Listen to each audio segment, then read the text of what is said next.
Bismillahirrahmanirrahim. Wa ammal ujlatu fa innahal ma'nar ratibu bil qalbi al fa'isu alal ikdam alal amri bi awali khatir duna tawakkufil bi wal istitla'i minhu. Kalau kita urutkan dari awal, yaitu maksud kita diwujudkan oleh Allah Subhanahu wa Ta'ala. Perintah Allah Ta'ala terhadap kita dengan secara totalitas adalah takwa. Didhawuhna wa wasainal ladzina utul kitaba min qablikum wa iyyakum anit taqullah. Perintahnya Allah pada makhluk yang awal sampai akhir, mulai Nabi Adam sampai orang yang nanti wujud di akhir-akhir zaman, hanya satu, yaitu takwa. Dan dengan takwa orang akan mendapatkan solusi dari segala permasalahan. Didhawuhna wa may yattaqillaha yaj'al lahu makhrajan wa yarzuqhu min haitsu la yahtasib. Siapa takwa kepada Allah akan diberi solusi, jalan keluar dari segala sesuatu apapun. Wa yarzuqhu min haitsu la yahtasib, dan akan dikasih rezeki oleh Allah yang tanpa nyana-nyana. Lah bagaimana caranya? Enggak nyana-nyana kok ditanyakan. Ya pokoknya dikasih rezeki oleh Allah tanpa sangka-sangka kan. Entah itu datangnya dari mana. Dan dengan takwa orang akan mendapatkan ilmu laduni. Fattaqullah wa yu'allimukumullah. Takwa dengan Allah akan diberi ilmu oleh Allah dengan ilmu laduni dan lain sebagainya. Dalilnya banyak sekali. Dan definisi takwa sudah jelas. Definisi takwa sebagaimana yang didhawuhkan oleh Rasulullah, bagaimana hadis yang diriwayatkan Ibnu Majah dan Hakim. La yakunul abdu la yablughul abdu ayyakuna minal muttaqin hatta yada'a ma laisa bihi ba'sun hadaron mimma bihi ba'sun. Orang itu tidak akan pernah mendapatkan sertifikat muttaqin, gelar muttaqin, piagam muttaqin, sebelum meninggalkan sesuatu yang tidak membahayakan dalam rangka melindungi bahaya. Apa perkara yang tidak membahayakan tapi mengakibatkan bahaya? Yaitu disebutkan oleh Imam Ghazali ada 5 anggota yang menjadi pokok dari sumber maksiat keseluruhan.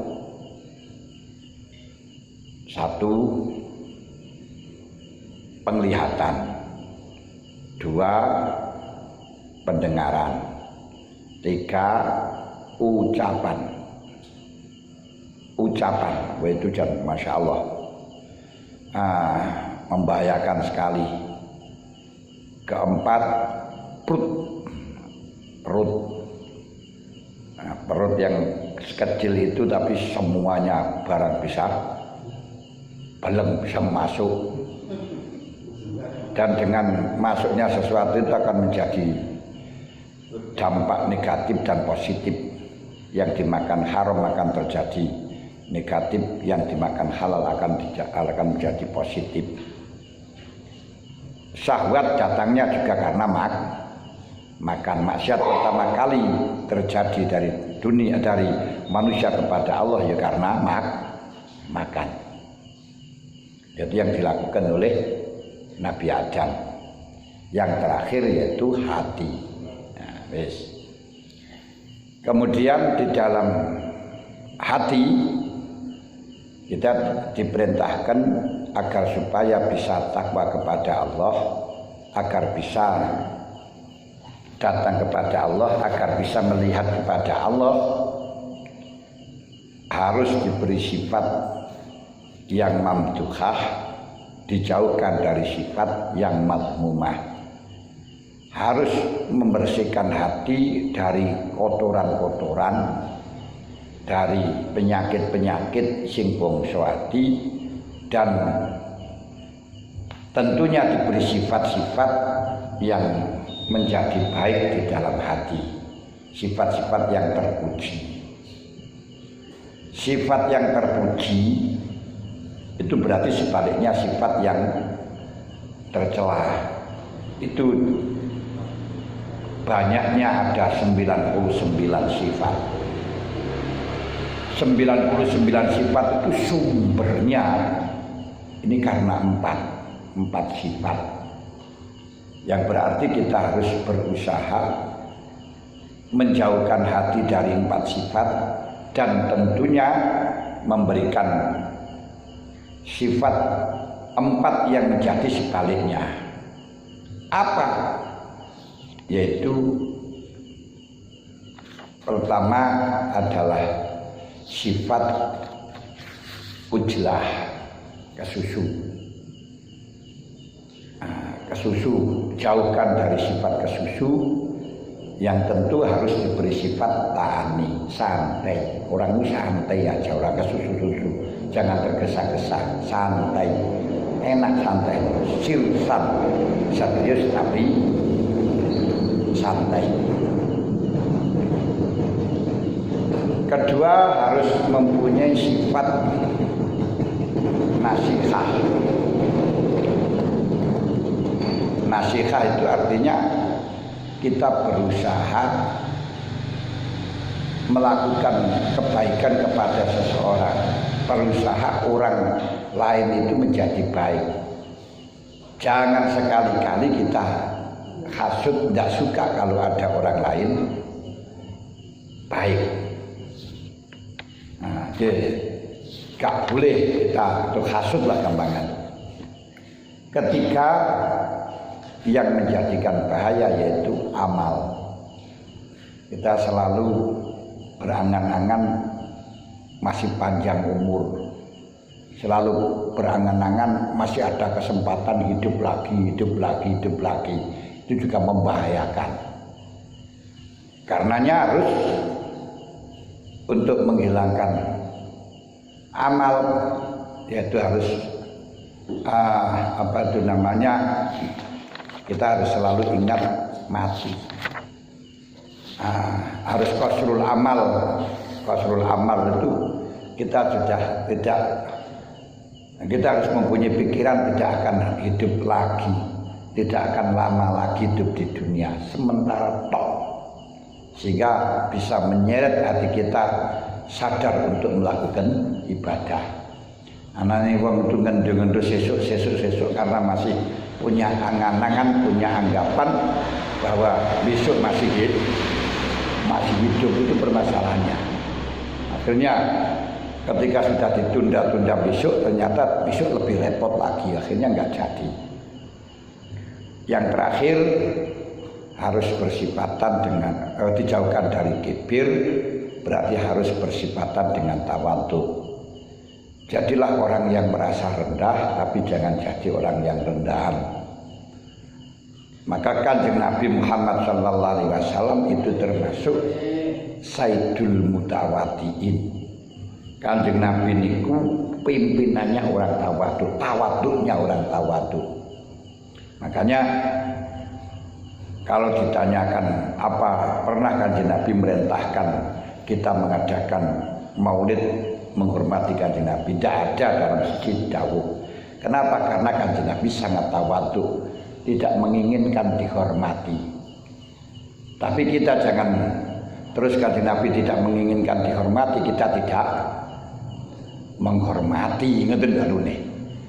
Sampai tawadhunya Rasul itu beliau mengatakan la taqumu li kama yaqumul hajat. Kalau saya datang kamu nggak usah berdiri. Ini, nggak usah berdiri. Malah enek golongan tangga sebelah yang memakai hadis gak boleh membaca Sayyidina. Gak boleh membaca Sayyidina yaitu dengan pakai hadis latu sayyiduni, jangan mentuankan saya. Walaupun hadisnya itu mau untuk mestinya itu yang benar ya umpama bener latu sawiduni bukan latu sayyiduni karena bina ajwawawi. Nah, memang Kanjeng Nabi tidak menginginkan dihormati. Tapi Kanjeng Nabi dihormati tidak melarang. Dan kita Kanjeng Nabi memerintahkan kita untuk menghormati pada orang lain. Ini gitu yang perlu kita pahami. Makanya walaupun Kanjeng Nabi itu mengatakan jangan berdiri kamu ketika saya datang. Lalu ketika beliau datang ada sahabat Hisan, lalu Hisan itu berdiri dengan mengutarakan syair nembang. Qiyamiril azizi alayya fardun wa tarkul fardi laisa bi mustaqimin ajibtu liman lahu aklun wa fahmu yarul jamala wa la yakumu. Berdiri saya karena kedatangan seorang yang mulia, wajib hukumnya, fardu hukumnya. Meninggalkan fardu berarti orang yang tidak konsis, tidak mustaqim, tidak semangat, tidak tidak konsis, khianat lah. Ajibtu liman lahu aklun wa fahmun. Saya itu heran kalau orang itu merasa punya akal, punya pemahaman. Gara-gara Kanjeng Nabi dawuh jangan berdiri kamu, terus gak mau berdiri. Saya heran ya orang di pemikiran dari duwe akal Kanjeng Nabi. Kau usah ngadeg, terus gak ngadeg itu. Saya heran. Ajib tuliman lahu akum wa famun ya rojamala, melihat orang yang mulia walayakumu tidak berdiri. Heran ya. Nah, seperti tamu. Orang yang bertamu itu tidak usah merepotkan yang punya tamu. Apa mimi pun boten usah repot-repot, pokoke kepanggih ngeten iki mawon seneng. Terus sing duwe tamu alhamdulillah boten purun di kalekno wedang boten kula dodakno. Boten kula wedani. Lha iku sing duwe tamu kira-kira meneh ora ngoten niku. Ini sing duwe tamu ya ora bener to arene. Ya, macam tamu jangan menuntut. Tapi tamu yang punya tamu harus menghormati. Ngeten niku anune. Lah, memang Kanjeng Nabi mengatakan jangan berdiri kamu karena saya. Tapi dalam hadis Bukhari Muslim ketika Rasulullah bersama dengan sahabat Ansor, lalu datanglah Sa'ad bin Mu'ad. Beliau jauh pada sahabat Ansor, kumu li sayyidikum. Berdiri kamu karena pimpinanmu datang. Terus Sa'ad bin Mu'ad itu ketua Ansor. Tapi bukan Ansornya NU, bukan. Diperintahkan berdiri. Dan Kanjeng Nabi mengatakan sayyidikum, pimpinanmu, tuanmu. Berdirilah karena pimpinanmu. Nah sekarang kalau kita betul-betul ngangen-ngangen, Kanjeng Nabi mengatakan jangan berdiri karena kedatanganku, tapi ketika Sa'ad bin Mu'ad datang, sahabat disuruh berdiri. Lebih berhak mana kita berdiri kedatangan Sa'ad dengan berdiri kedatangan Rasulullah? Mesti kan gitu to lek mikir gue. Tapi lek sing wae Kanjeng Nabi dawuh kaya ngono. Ajib tu liman lahu aklun wa fahmun. Aku heran jarine cerdas sering bener tapi kok yo dungu. Bahasane Rocky Gurungnya jadi dungu.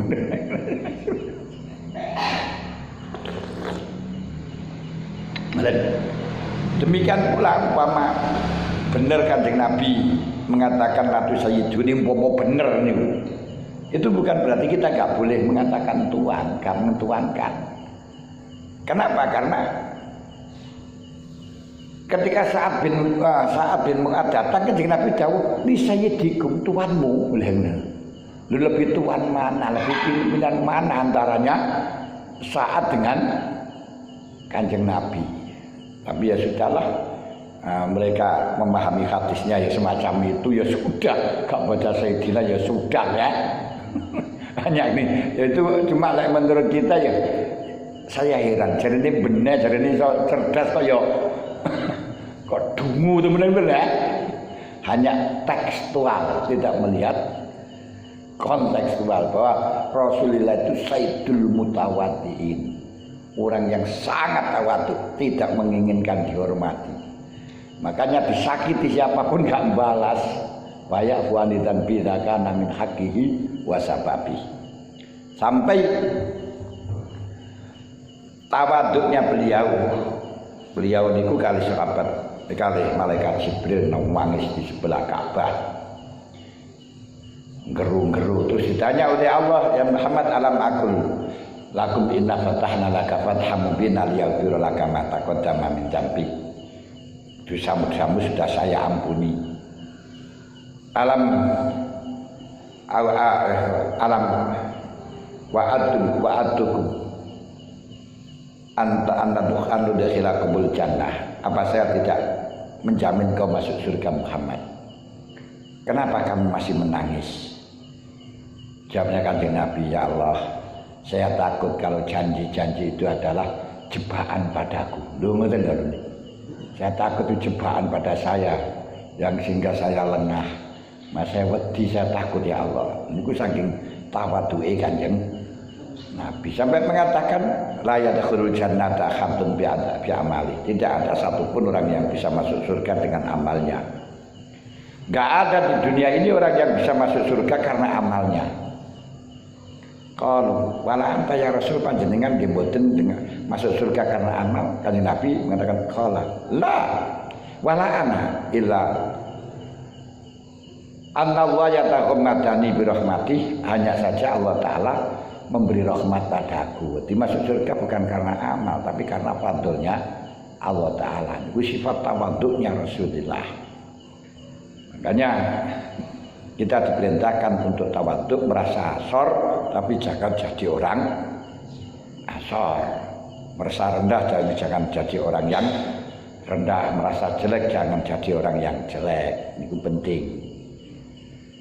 Wes, kemudian sekarang berbicara tahun 4 itu ujlah. Jadi yang harus dijauhi dari sifat hati, di mana 4 sifat itu menjadi punjernya sifat yang mayor sebanyak 99 tadi. Niku pokoknya bose, niku hanya 4 nih. Yaitu 1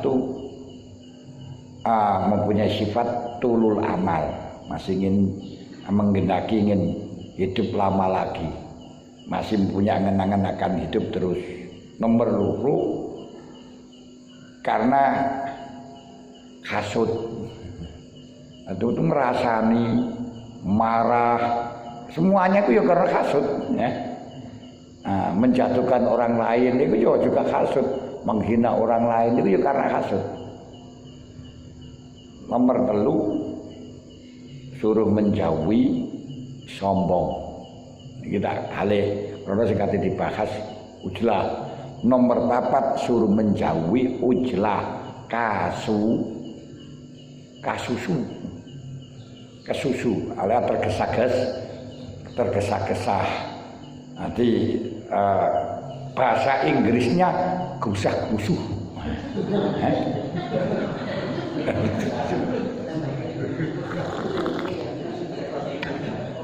Orang yang gerusak-gerusuh nih bahasa Inggris.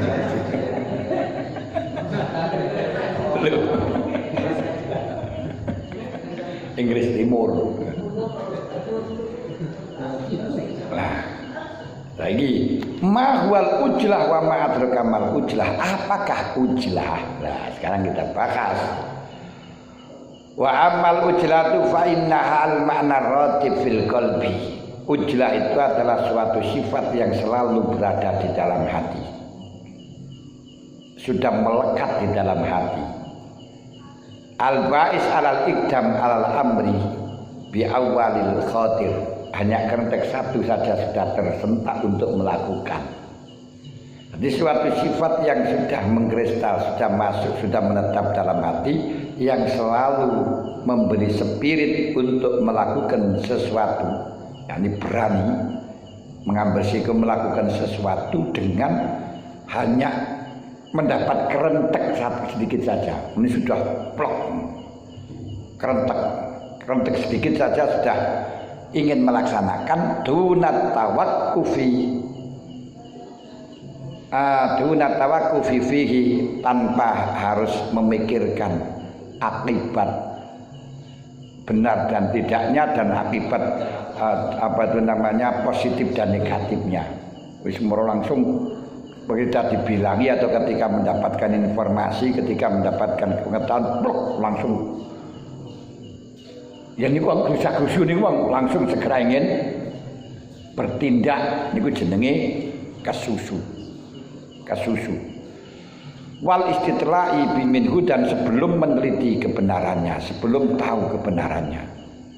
Kisah niki niku kuwatane ngoten, hancurnya seseorang karena gusak-gusuh melakukan sesuatu tanpa pertimbangan, mempertimbangkan ini dapat pahala apa tidak, ini akibatnya positif atau tidak, kalau saya sampaikan ini faedahnya apa, itu enggak pernah mikir. Nah, baru setelahnya itu menyesal. Nah, itu banyak sekali yang di permukaan ini, kadang orang-orang yang kadang benci-benci ngoten niku dengan NU. Ketika NU dalam Munas merumuskan bahwa orang non-Islam di Indonesia itu bukan termasuk kategori kafir yang dimasukkan dalam fikih, yaitu kafir harbi, kafir mu'ahad, kafir mustakman, kafir dhimmi, itu bukan. Non-Islam begitu saja. Kenapa? Karena adanya kafir harbi, kafir dhimmi, kafir mu'ahad itu berada di negara Islam. Kafir dhimmi itu adalah kafir yang nunut di negara Islam, ikut penduduk negara Islam, tapi harus bayar visa. Enak bayar visa nih, no paspore, no bayar visa ini, itu jenis kafir dhimmi. Tapi dilindungi oleh Islam, dia boleh ke gereja, boleh melakukan agamanya, mabuk-mabuk dan sebagainya. Tapi pokok yang penting tidak di permukaan umum. Nah, itu namanya dhimmi. Hatta yu'tu jizyatan yatim wa hum syakirun. Kafir mu'ahad yaitu kafir yang gencatan senjata dengan orang Islam, damai sementara, yaitu 4 bulan sampai 10 tahun, dengan waktu yang terbatas. Kafir mu'amman yaitu pribadi-pribadi yang minta jaminan keamanan di negara Islam karena untuk melakukan sesuatu, entah itu dagang atau entah itu belajar, ya seperti anak-anak yang keluar negeri barangkali ini kalau itu mustakman. Tadi sih didhawuhna kali Gusti Allah, wa inna hadun minal musyrikin astajaraka fa ajiru hatta yasma'a kalam Allah. Kalau memang ada orang minta aman kepada kamu karena untuk belajar agama, harus kau lindungi sampai dia mendengarkan tentang kebenaran. Kalau ternyata setelahnya mendengar tidak iman, summa ablihum ma'manah, maka kembalikan kepada tempat amannya mereka. Itu kata mustakman. Di Indonesia nggak ada yang semacam itu karena bukan milik orang Islam negara Indonesia itu, tapi milik Negara Kesatuan Republik Indonesia, yaitu milik bersama, negara bangsa, bukan negara agama.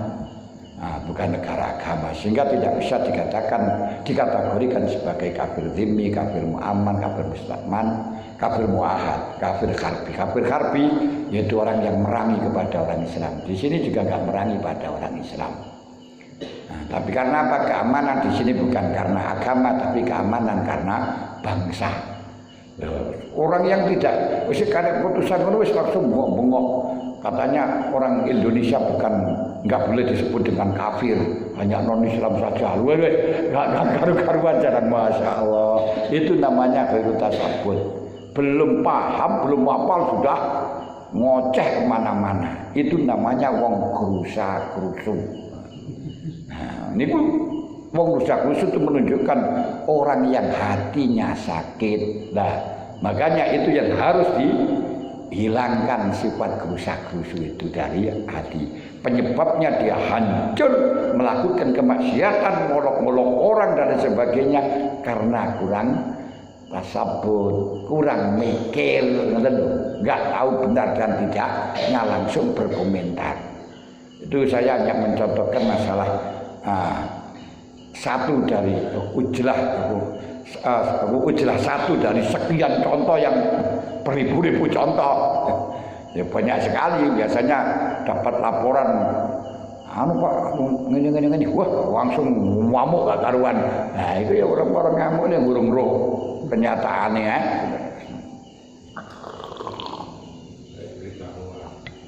Nah itu masuk orang hoak-hoak pada nikah. Ada orang langsung dimarahi loh. Makanya Syekh Abil Abbas niku sowan ngendangi koncone guru Syekh yang lagi sakit. Di dalam Syekh niku kelihatan lahir niku pengasor rapati ketok ibadahi rapati aneh terus. Tapi dia itu Syekh kiai. Kemudian dalam hati saja kerentek. Aina aku min aina yartaqi hadza syekh. Lah kok iso wong iki lho iso dadi kiai jane kaya ngono iki teko endi ngene jaran ya. Iso munggah dadi syekh teko endi. Ternyata walaupun kelihatannya itu orang itu remeh langsung ngerti kok di dalam apa yang dikatakan dalam hati langsung mengatakan ya Abul Abbas. Ja al-khatiradaniyah. Pikiranmu sing krentek-krentek kelek itu buangan. Innalillahi altofan khafiyatan. Allah Ta'ala punya rahasia yang tidak tahu orang lain. Yang rahasia yang sangat samar. Artinya engkau melihat seseorang, jangan kau lihat lahirnya. Karena kadang-kadang seseorang itu diberi nikmat oleh Allah dengan nikmat batin, nikmat hati yang samar tidak diketahui oleh makhluk, di mana nikmat itu lebih mulia dibandingkan nikmat lahir, ketoke salat, ketoke puasa, ketoke dadi kiai, ketoke dadi mubalek, tukang ngaji. Kadang-kadang dia mempunyai nikmat batin yang kamu tidak tahu. Makanya jangan meremehkan. Dia itu termasuk orangnya selalu hadir kepada Allah, merasa rendah dan sebagainya. Lebih baik daripada tukang ngaji, tukang poso, tapi merasa dirinya baik. Makanya kalau panjenengan niku ahli salat malam, jangan remehkan orang yang tidak pernah salat malam. Kalau Anda biasa ngaji, jangan remehkan orang yang tidak biasa ngaji. Kalau Anda biasa puasa, jangan remehkan orang yang tidak pernah puasa, karena mungkin punya keistimewaan dalam hati yang diberikan oleh Allah yang sirri, tidak ada orang sama sekali yang mengetahui, tapi itu lebih baik daripada nikmat yang zahir yang kau miliki. Ini gitu. Nah, yang semacam ini yang kita rahasia semuanya nggak tahu. Makanya jangan gerusa-gerusu, moro-moro plak-plak hanya tahu lahirnya saja. Termasuk min jumlah gerusa-gerusu itu ketika mendengarkan kartunnya Nabi Muhammad dipamerkan di Perancis langsung baikot itu gerusa-gerusu sebagai ungkapan marah. Memang kalau orang melihat Nabi Muhammad dilecehkan kok tidak marah, itu berarti tidak iman. Namun kita marah bukan berarti harus menampakkan kemarahan. Kalau kamu menampakkan marah, itu gampang sekali diadu domba oleh mereka. Begitu kamu dilecehkan marah sedikit lagi ben muring-muring dibuat tulinan. Tapi wal kadhiminal ghaidh, empetlah kemarahan, tetap marah tapi jangan kau realisasikan, jangan kau implementasikan, kau wujudkan dengan melakukan tindakan-tindakan yang mereka itu akhirnya jengkel dewe gitu loh. Gini-gini tidak terpancing sama sekali. Kita jangan gampang terpancing. Nah, orang gampang terpancing itu namanya gerusa-gerusu, namanya ujlah, gitu loh. Sifat itu yang harus kita hilangkan. Bahkan kalau kita berpikir mereka maki-maki Rasulullah, mungkin kartun Rasulullah itu karena tidak kenal dengan Rasulullah, tidak tahu dengan Rasulullah, dan itu kesalahan kita karena dia melihat sifatnya Rasulullah itu seperti yang kita laksanakan. Nah, sedangkan kita tidak bisa menampakkan akhlak yang baik. Nah, dia kan nggak tahu akhlaknya Rasulullah, berarti umatnya kayak ngono, berarti akhlaknya Rasulullah kan yang ngoten lah. Padahal kita itu melaksanakan ini bukan akhlaknya Rasulullah sama sekali, itu tidak mencerminkan akhlak. Tapi mereka mengatakan inilah akhlaknya Muhammad. Goblok dan sebagainya. Ini permasalahannya. Makanya salah kita dalam menjabarkan, salah kita dalam menampakkan. Jangan terus gerusak-gerusuk, boikot. Nah, kalau boikot di sana apa tidak ada orang Islam? Nah, banyak orang Islam, masjid itu ada 2000 masjid di sana. Nah, kalau boikot ya orang-orang Islam juga merasa kesusahan di sana, dipikir benar. Masya Allah.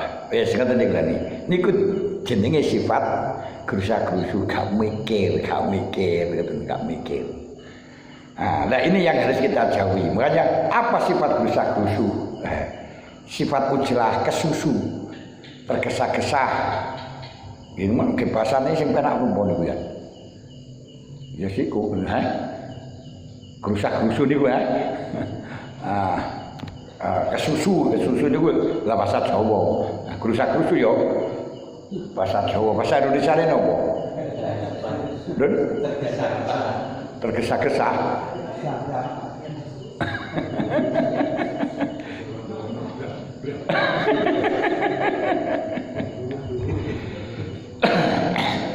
Kanjeng Nabi sudah mengatakan al-ujlatu kulluha minasyaitan. Semua gerusa-gerusu, semua kesusu, semua tergesa-gesa iku dari setan. Kecuali 5 yang tidak dari setan. Sing saliyane 5 niku setan kabeh. Nah, 5 niku siji ngrapekno anak, sing wis wayahe dirapekno anake wis luwe, kalau dirapekno aja ditunda-tunda bahaya. Nomor 2 hormati tamu. Nomor 3 niku kula dhewe niku hormati tamu niku ya dereng saged nglaksanakno. Kadang sing waktu wiridan ngene tamu wis piye ya mesti kan waktu isi kosan ditinggal arek ya buyar. Enggak ya tamune piye ya tak jiarno ae lek kanten ya wis, gak kanten yo enggak ngene. Biyen kadang-kadang niku yo ngrasa salah tenan niku ngrasa salah, tapi piye maneh ngoten yo bingung ngoten. Pemane kaya ngaji ngoten iki katene budal ngaji nek tamu tuh ya repot pisan. Iki ora ndang teko di arep-arep nang kono di. Nah, terus gak ditemoni iki yo daya kon hormati. Lha sing kaya ngoten niku. Lah kula niku sing paling sering ngaji. Lah nggih, lha ngoten niku mentara ta kecil bambangan gitu. Kadang mau ngadoh bisa ngono kae sekaya teko terus kandhani ngoten yo. Aduh ya apa ya kan. Lha niku lho sing kula nyambek dengan menghormati nang tamu sing rumes sing semestinya kireng saged niku. Karena banyak benturan-benturan gitu kan. Iki piye ngono kae ngene. Apa maneh waktu kesempatan turun iki hanya saat jam sampai nganti jam sampai niku sikate rene ngene. Terus nek tamu aduh ya apa cek. Iku wis kadang gak turun bar kabeh acara sembarang ngono. Nah niku yo ngoten niku sing kula kadang bingung kan dalam membagi niku ya. Ya wis temoni ngoten mawon bismillah jare ngono kae ngoten ta pun. Wis ujlah. Jadi ujlah adalah suatu sifat yang melekat pada hati yang selalu mendorong untuk melakukan sesuatu dengan bisikan pertama kali, dengan kerentek pertama sudah langsung ingin melaksanakan tanpa harus tawakuf, tanpa harus memikirkan benar dan tidaknya, memikirkan tentang akibat baik dan buruknya, maslahah dan mafsadahnya. Itu jenenge gerusa-gerusu. Makanya kita yang sirsan saja, serius tapi santai. Nah, orang gampang kena stroke. Balil istijalu fit tibaihi wal amali bihi. Balik selalu mengikuti kerentek, mengamalkan kerentek. Niku jenenge ujlah. Wa dzidduha al-anatu. Sebaliknya ujlah santai. Santai bukan berarti gelalu, ngoten. Ta'ani alon-alon, tapi pasti, ngoten. Jadi bukan gelalu. Kita akan jamaah terus belum sudah komat kita dalam perjalanan, nggak usah kita lari-lari, segera ingin datang, sudah tenang-tenang saja. Yang besok kalau kita tahu ketinggalan, persiapannya ya agak awal gitu aja, terus jangan lari-lari untuk mendapatkan jamaah. Kenapa? Karena kita berangkat jamaah itu sudah dicatat jamaah, walaupun tidak mendapatkan jamaah, sama saja. Walaupun kita nggak mendapatkan jamaah, daripada lari-lari ke susu-susu akhirnya malah tabrakan, malah jadi nggak sudah jamaah, ngerti nggak? Jadi tenang-tenang saja, tenang-tenang saja. Sing jengkel malah orang lain. Kita serasa mikir, ngerti? Wadidu al-anah. Apa al-anah? Wawal makna rotibil qalbi al-bais al-ikhtiyat fil umur wa nadhar fiha wa ta'ani fi tibaiyah wal amal biha. Yang disebut dengan anah ini lek dipikir lek bahasa sekarang adalah santai. Santai adalah suatu sifat yang melekat pada hati yang menuntut untuk selalu berhati-hati dalam segala sesuatu dan selalu mikir dalam segala sesuatu, dipandang maslahah dan tidaknya, benar dan tidaknya, wa ta'ani bittibaiyah wal amal biha, dan selalu santai di dalam melakukan bisikan, melakukan kerentek-kerentek itu, gak langsung diomongi plok. Dah, wis menang dhisik, dipikir dhisik. Jangan langsung diomongi, wah itu akan gini-gini, langsung tanggapi, ya lah iya. Ini pun namanya kalau sekarang dikatakan sumbu pendek. Nah, sumbu pendek kan gampang meletus. Kayak mercon, kalau sumbu pendek kan begitu disumut langsung tahu. Nah, orang mikir di sini akhirnya orang belum sempat menghindar, belum sempat siap langsung kebledosan. Nah, ini mulai sing dawa sumbune. Wis, wa amma tawakkuf fadiduhu at-ta'assuf. Tawakuf santai, memikirkan maslahat dan benarnya. Sebaliknya adalah ta'assuf. Ta'assuf itu berjalan pada adil al-tamasyi fi ghairi tariq, berjalan tidak pada tempatnya, selusu-susu, gak sewajarnya, wis iso golek dalan-dalan liya sing penting gelis, niku jenenge ta'assuf. Qala Syekhuna rahimahullah, al-farqu baina tawakkufi wa ta'anni. Apa perbedaan antara tawakuf berhati-hati dengan santai? Hati-hati karo santai nopo? Anna tawakkufa qabla dukhul fil amri hatta yastabina lahu rusda. Berhati-hati itu sebelum kita melaksanakan sesuatu harus jelas dulu yang kita laksanakan. Sebelum kita melangkah sesuatu harus jelas akibat yang harus kita tempuh, harus kita langkah. Lek kita langkah ini nanti tujuannya apa, akibatnya apa, ini harus jelas. Ojo langsung kepruk dhisik terus permasalahan hari ini jangan. Nah, ojo langsung kepruk. Ini kita harus mikir lek kepruk mengko terus dikepruk we akibatnya nang penjara, lek nang penjara terus lah. Nah, gak bisa apa-apa wudu kabeh. Nah ini kudu dipikir tenan nih. Jangan begitu malah langsung wantem beleng lho. Gitu ora penjara 15 tahun ngentekno umur 15 tahun wis. Lah umur swidak wis meh mati ngene kuwi nek. Umur 50 mulai wis ora kuat apa-apa lho nek. Lho niku lho dipikir kalau dipikir terusan.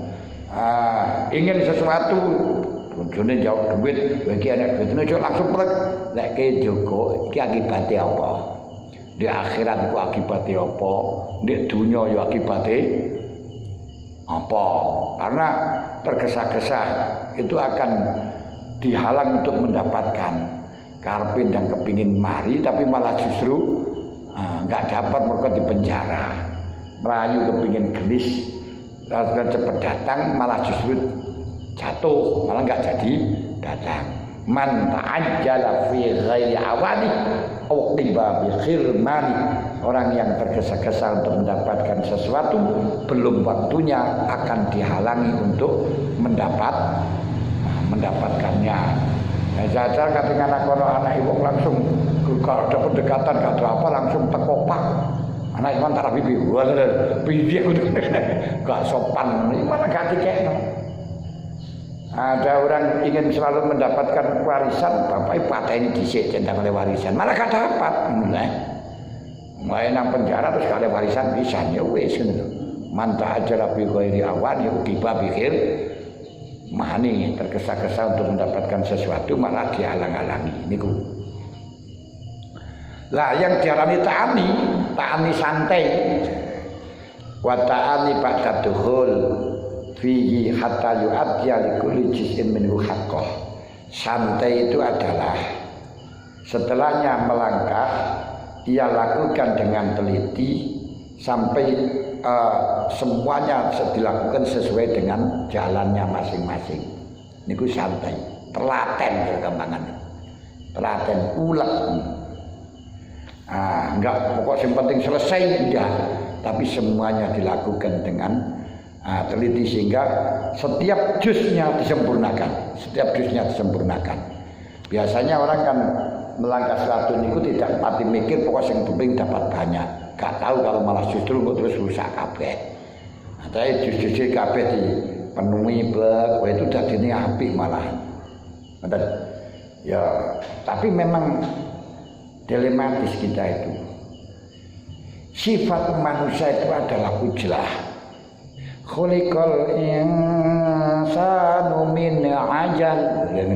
Manusia sudah tidak sama sifat kesusu, tapi gak oleh kesusu. Gini saya repot dengan macam perang ngoten niku. Nafsu kita itu nafsu yang jiwa kesusu, tapi kita disuruh mengendalikan dengan akal kita, dengan ilmu kita, jangan tergesa-gesa. Yo angel mulane meninggalkan larangan itu lebih banyak pahalanya daripada melakukan perintah ya semacam itu. Karena meninggalkan kesusu, karena ini bagian daripada meninggalkan larangan. Ninggalkan larangan luwih angel, luwih berat daripada melakukan perintah aja kesusu, tenang-tenang ae. Ya ngono lho. Wis ora telaten dah iki lho kanune ya. Ojo mangan wareg, weh gampang temen nek ngomong lho kan ya.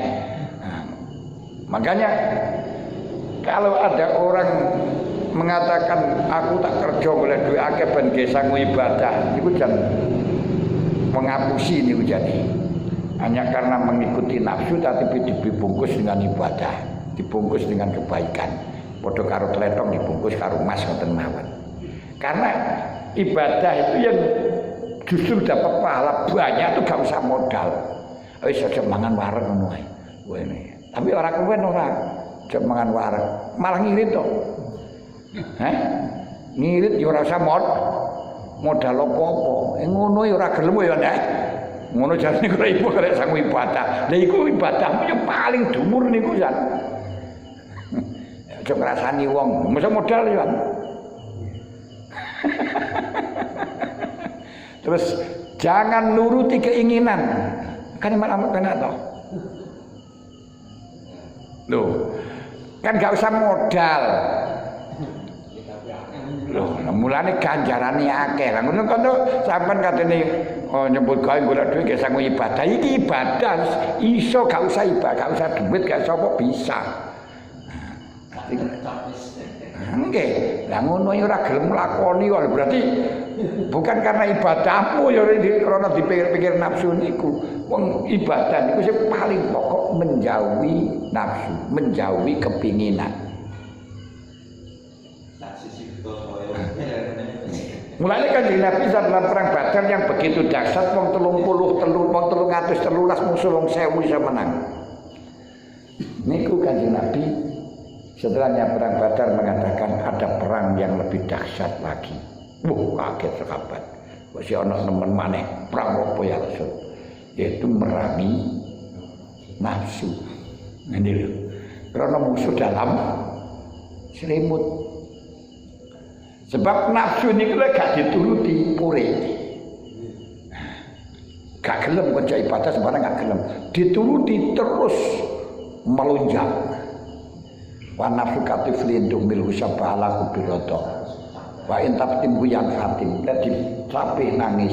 Lihat dituruti terus nyusu terus. Kayak wong wedok ini ngoten niku. Lah wong wedok iku nafsu. Mulane Kanjeng Nabi dawuh nuwun sewu. Wong wedok niku kali Kanjeng Nabi didhawuhaken khuliqna min dilail awaj, didadekno saka iga wekas sing bengkok. Wa in istaqam tahu, kalau kamu luruskan kasarta pecah. Tapi wa in tarak tahu lam yazal mujajan. Kalau kau biarkan terus bengkok. Wong wedok njaluk apa-apa sampean sentak, urene mesu. Nah, aku njaluk ngene, wah sembarang njaluk ae berarti. Dol niku sampean. Nah, terus njaluk apa-apa kepengin apa sampean sentak.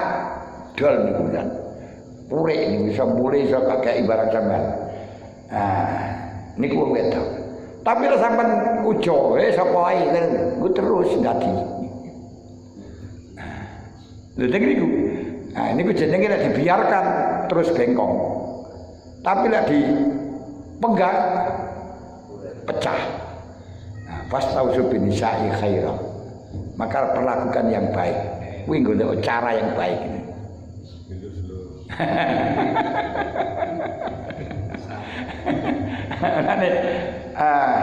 Setiap nabi niku sebelum menjadi rasul selalu dilatih karo Gusti Allah dikongkon mimpin wedhus.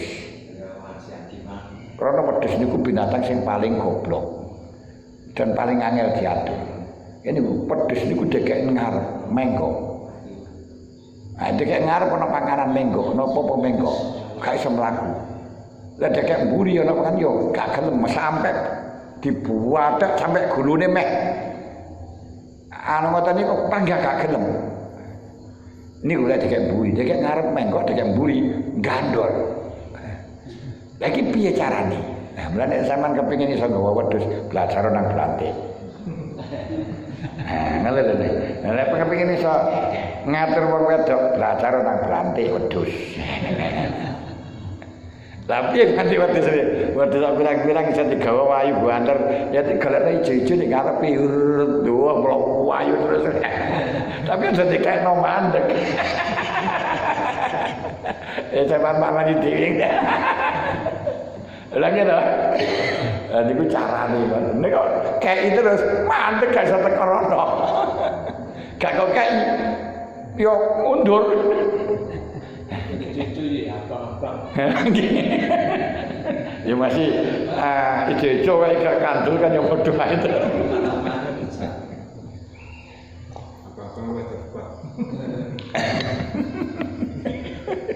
Lho ngoten niku. Nuwun sewu Bu. Lho realita niku realita. Realita iki ngoten niku. Wong wedok kon jaluk-jaluk sampean sentak. Nah, jaluk lho puklek niku. Ha ya jalukmu ne puklek temenan.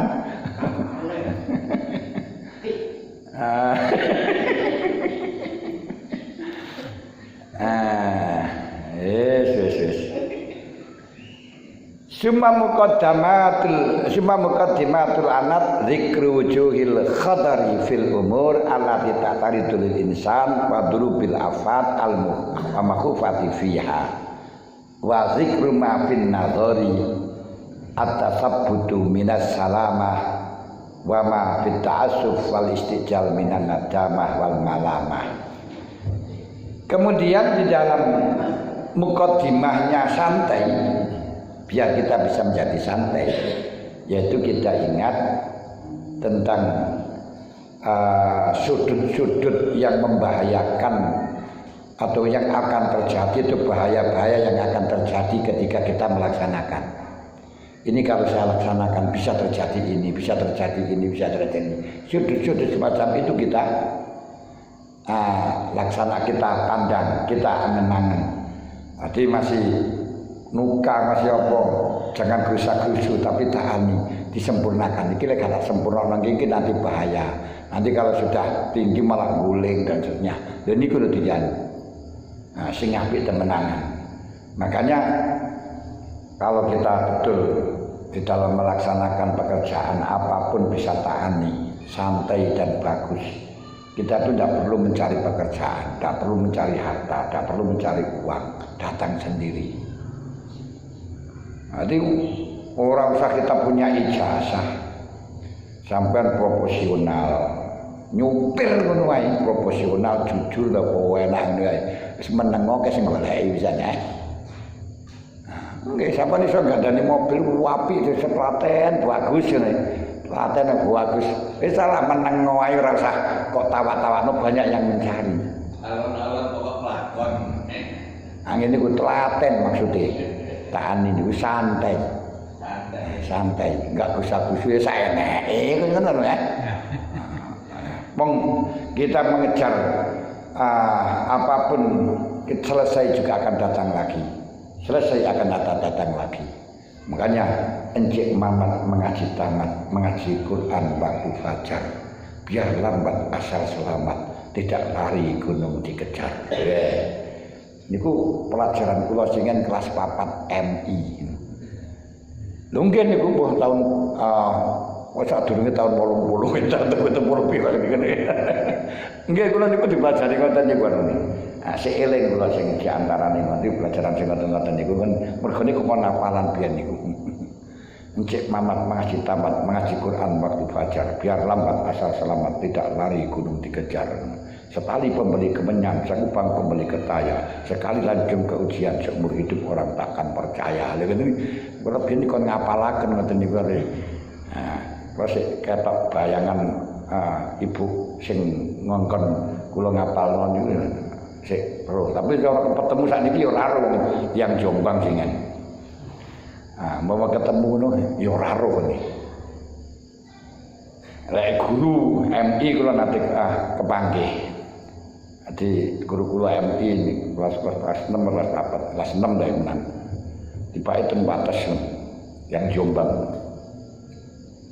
Jadi wonten tiyang nang nggon kula kongkon ngaji mantenan.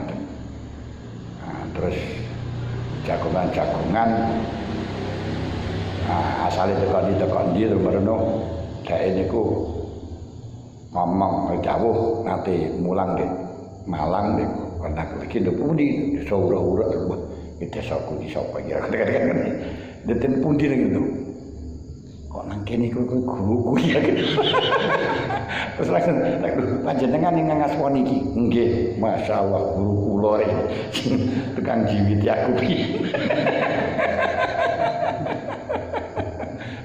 wong sing katakno mergane wong cilik ngono kan noman siarane astagfirullahaladzim ini sih kurang tahun punan gak ketemu niku ya Wis ana 20 tahun, 30 tahunan lebih gede.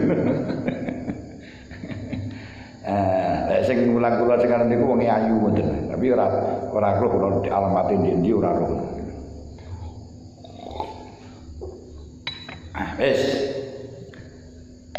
Wa zikru ma fin nazar, dan di satu menuturkan selalu ingat jalan wajah-wajah sudut-sudut bahaya ketika terjadi dan bahaya-bahaya yang akan menimpa, dan selalu mengingat kalau kita hati-hati akan terjadi selamat.